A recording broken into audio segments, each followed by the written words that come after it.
probably noticed I don't feel about that war the way we were told we were supposed to feel about that war, the way we were ordered and instructed by the United States government to feel about that war. You see, I tell you, my mind doesn't work that way. I got this real moron thing I do. It's called thinking. And I'm not a very good American because I like to form my own opinions. I don't just roll over when I'm told to. Sad to say, most Americans just roll over on command. Not me.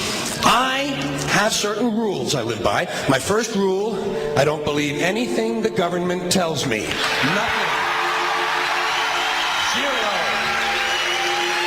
Nope.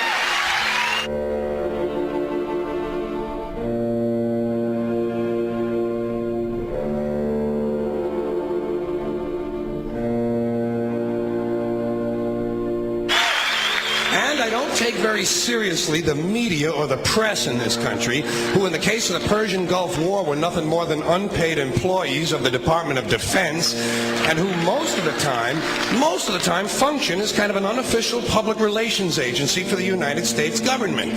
So I don't listen to them. I don't really believe in my country. And I gotta tell you folks, I don't get all choked up about yellow ribbons and American flags. Now, to balance the scale, I'd like to talk about some things that bring us together. Things that point out our similarities instead of our differences. Because that's all you ever hear about in this country is our differences. That's all the media and the politicians are ever talking about, the things that separate us, things that make us different from one another. That's the way the ruling class operates in any society. They try to divide the rest of the people. They keep the lower and the middle classes fighting with each other so that they, the rich, can run off with all the fucking money.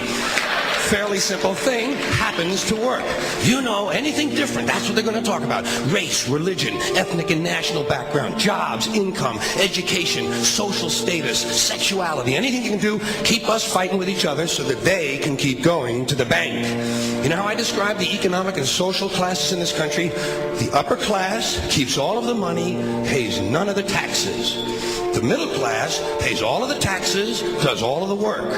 The poor are there just to scare the shit out of the middle class. Keep them showing up at those jobs. Politicians know that word. They use it on you. Politicians have traditionally hidden behind three things: the flag, the Bible, and children. No child left behind. No child left behind. Oh, really? Well, it wasn't long ago you were talking about giving kids a head start. Head start, left behind? Someone's losing fucking ground here. But there's a reason. There's a reason. There's a reason for this.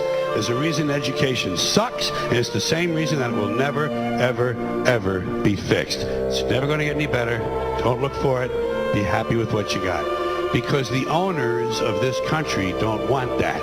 I'm talking about the real owners now. The big, the wealthy, the real owners, the big wealthy business interests that control things and make all the important decisions. Forget the politicians. They're irrelevant. The politicians are put there to give you the idea that you have freedom of choice. You don't.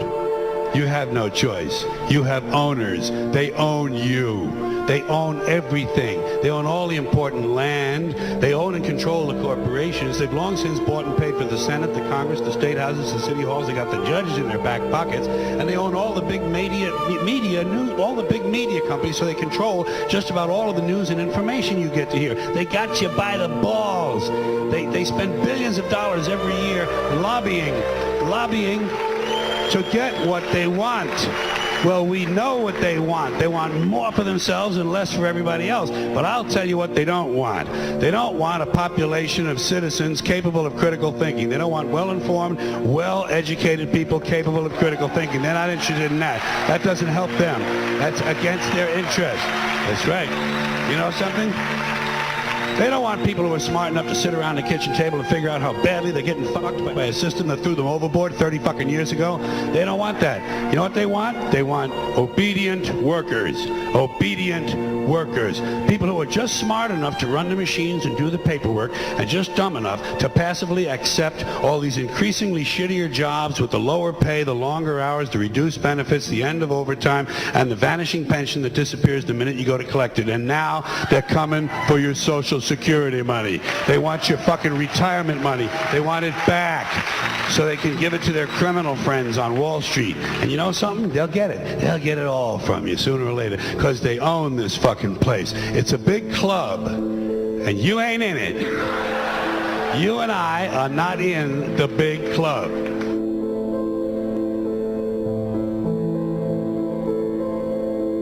The greatest form of control is where you think you're free when you're being fundamentally manipulated and dictated to. One form of dictatorship is being in a prison cell and you can see the bars and touch it.